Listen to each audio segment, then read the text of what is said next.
Good morning बच्चों। आज फिर आप लोगों का हिंदी का क्लास शुरू हो गया है। अपने काम को सब करते रहिएगा जैसे हम लोग कर रहे हैं, चाहे ठंड हो गर्मी हो, काम तो काम है। अब चलिए, आज आप लोगों को मैं बहुत ही महत्वपूर्ण बात बताने जा रही हूँ।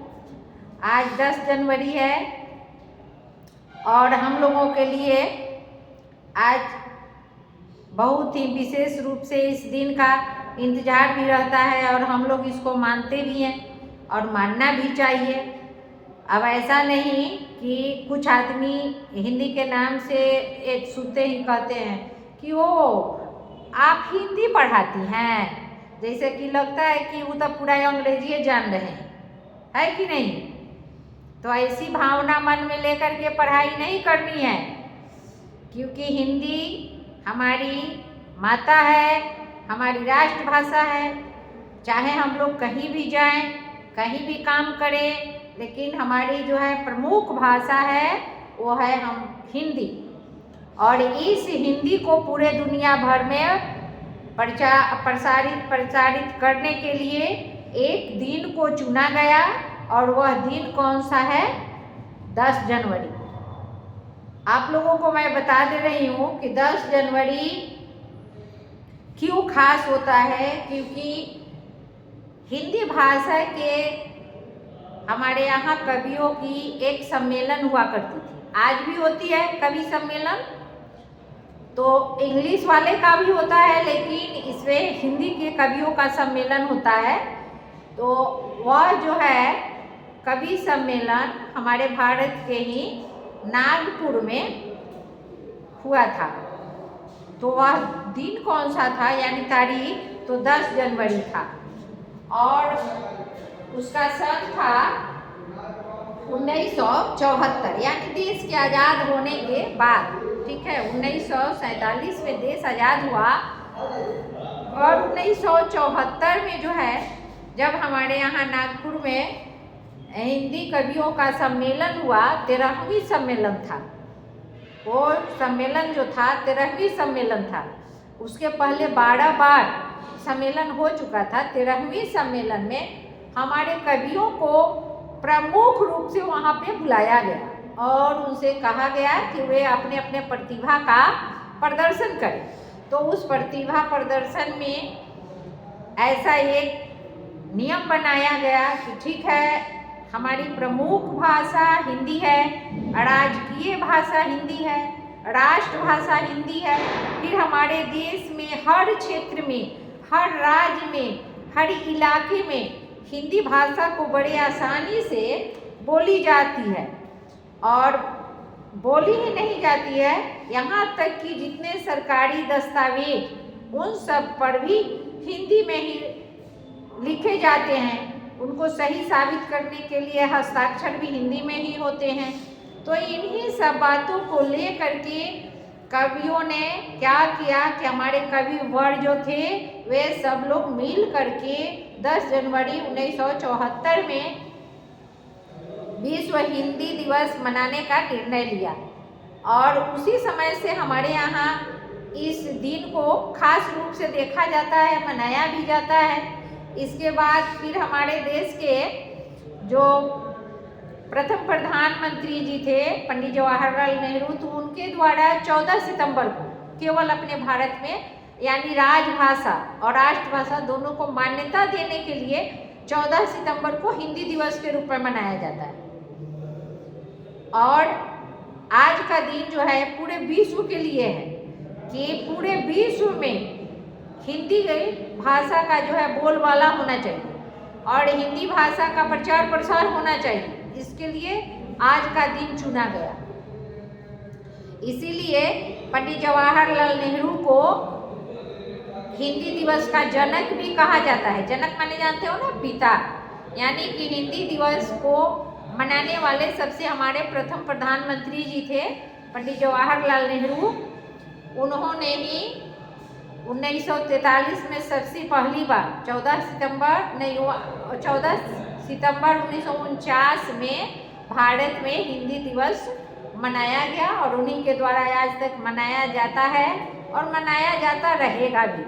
ठीक है, अब आगे चलते हैं। अब आप लोगों के सामने यहाँ हिंदी दिवस पर कुछ शब्दों में विवेचना कर दी हूँ मैं। आप लोग भी इसको लिख लीजिएगा और थोड़ा सा गौर से इसको पढ़ भी लीजिएगा। अभिभावक महोदय से भी मेरा नम्र निवेदन है कि बच्चे को पढ़ने के लिए प्रेरित करें, उन्हें प्रेरणा दें कि नहीं, पढ़ाई बहुत जरूरी है।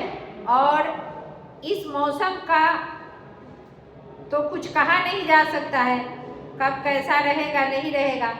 तो ये जो छुट्टी चल रही है, समझिए कि अनिश्चितकालीन है। 2 दिन में खुल भी सकता है विद्यालय और नहीं भी खुल सकता है, क्योंकि अभी मौसम बहुत खराब चल रहा है। तो इस मौसम को देखते हुए अपने अपने बच्चों को प्यार से, मार से, चाहे जैसे हो वैसे काम को पूरा करने के लिए प्रेरित करें। जो भेद अपनाना है उस भेद को अपना लीजिए, चाहे वो डंडा भेद हो, चाहे प्रेम भेद हो, लेकिन बच्चे को पढ़ने लिखने के लिए कहिए। हम लोग जो आकर के यहाँ काम कर रहे हैं, ये व्यर्थ नहीं जाना चाहिए, ये सही होना चाहिए। और ये काम अभी आप लोग माता पिता ही कर सकते हैं, ये शिक्षक जा करके नहीं करेंगे। इसलिए आप लोगों से मेरी प्रार्थना है कि आप अपने बच्चे को पढ़ने के लिए प्रेरित करें, प्रोत्साहित करें, ताकि वो अपने काम को पूरा करे। आखिर एक क्लास बढ़ते जा रहा है, बच्चे नहीं करेंगे तो काफी पीछे रह जाएंगे। और यही सब छुट्टी का जो समय होता है, बच्चे को एक्स्ट्रा पढ़ने का समय मिलता है, वे अपने मन से अच्छे से पढ़ सकेंगे। ठीक है, आप देखिए, आप चलते हैं हम लोग निबंध पर। यहाँ सारी चीजें जो है, सारी बात विस्तार रूप से लिखी गई है। आप इसको अच्छे से पढ़ सकते हैं और लिख भी सकते हैं। यहाँ विश्व हिंदी दिवस प्रतिवर्ष 10 जनवरी को मनाया जाता है। इसका उद्देश्य विश्व में हिंदी के प्रचार प्रसार के लिए जागरूकता पैदा करना तथा हिंदी को अंतर्राष्ट्रीय भाषा के रूप में पेश करना है। इसका मतलब ये हुआ कि अंतर्राष्ट्रीय माने दूसरे देश में, दूसरे राष्ट्र में भी हिंदी को माना जाए, यही इसका अर्थ है। विश्व में हिंदी का विकास करने और इसे प्रचारित प्रसारित करने के उद्देश्य से विश्व हिंदी सम्मेलनों की शुरुआत की गई और प्रथम विश्व हिंदी सम्मेलन 10 जनवरी 1974 को नागपुर में आयोजित हुआ। तब से ही इस दिन को विश्व हिंदी दिवस के रूप में मनाया जाता है। अब आप लोगों को मैं बता देती हूँ कि इस विश्व हिंदी का सचिवालय यहाँ यानी कि संगोष्ठी करने का जगह सचिवालय कहाँ है, तो विश्व हिंदी सचिवालय मॉरिशस में स्थित है। ठीक है, वह एक छोटा सा देश है और वहीं पे विश्व हिंदी यानी सचिवालय स्थित है। हिंदी एकता और सांस्कृतिक गौरव की वैश्विक आवाज अंतर्राष्ट्रीय भाषाई आदान प्रदान को बढ़ावा देने और हिंदी को डिजिटल प्लेटफॉर्म से एकत्रित करने पर ध्यान केंद्रित किया गया, ताकि इसको एक सही दिशा मिल सके और उसी सही दिशा से हिंदी की प्रधानता बढ़े। हिंदी दिवस के जनक देश के यानी भारत देश के प्रथम प्रधानमंत्री जवाहरलाल नेहरू ने 14 सितंबर को हिंदी दिवस मनाने का निर्णय लिया था। देश के पूर्व प्रधानमंत्री मनमोहन सिंह द्वारा 2006 में विश्व हिंदी दिवस पूरी दुनिया भर में हिंदी को बढ़ावा देने के लिए मनाया गया था। अब हिंदी पूरी दुनिया में विश्व मंच पर सशक्त भाषा के रूप में स्थापित है। इसका ये अर्थ हुआ कि हिंदी भाषा जो है पूरी दुनिया में अपनी एक अलग पहचान बना ली है। सशक्त का मतलब माने कठोरता से, ठीक है, कि हर आदमी इसके मान सम्मान को बचा करके अपने आप में लागू कर रहे हैं। अब यहाँ देखिए, अब एक छोटा सा मेरे तरफ से इस निबंध के यानी कि उपरांत लिखा गया है कि इस कविता को यानी कि हर बच्चे की जुबान पर होनी चाहिए। हिंदी अतीत की धरोहर है। हिंदी अतीत माने बहुत पहले की धरोहर यानी संपत्ति है। ठीक है, हिंदी अतीत की धरोहर है और वर्तमान की जरूरत है। वर्तमान माने अभी भी पढ़ना बहुत जरूरी है। अभी जो बच्चे आनाकानी करते हैं, साथ में पेरेंट्स भी करते हैं कि आप हिंदी पढ़ाती हैं, जैसे लगता है कि हिंदी पढ़ाना बहुत पाप है। ठीक है, अब भविष्य की संभावना है। बच्चे आप लोग इन सब से बाहर निकलिए और अपनी भाषा को पहचानिए और अच्छे से इसमें पढ़ने का प्रयास कीजिए, इसको सीखने का प्रयास कीजिए, अपनी रुचि लगाइए, अपने मन को लगाइए, ताकि आप लोग आगे निकल पाइएगा। अब चलते हैं इस कविता के साथ अपने देश को थोड़ा सा नमन किया जाए। जय हिंद, जय भारत। अब हिंदी दिवस पर कुछ अलग अलग तरह की कविताएं। अब आगे जो 1 नंबर पर है, हिंदी है हमारी शान, हिंदी से ही भारत महान। हिंदी है हमारी शान, हिंदी से ही भारत महान। संस्कृति के अमूल्य धरोहर, हर दिल में बसे इसका पहर। संस्कृति के अमूल्य धरोहर, हर दिल में बसे इसका पहर। जन जन की यह है भाषा, स्नेह प्रेम और आशा। फिर पढ़ते हैं, जन जन की यह है भाषा, स्नेह प्रेम और आशा। ये पहला हुआ, आप लोग भी इसी लाइन में पढ़ने का प्रयास कीजिएगा।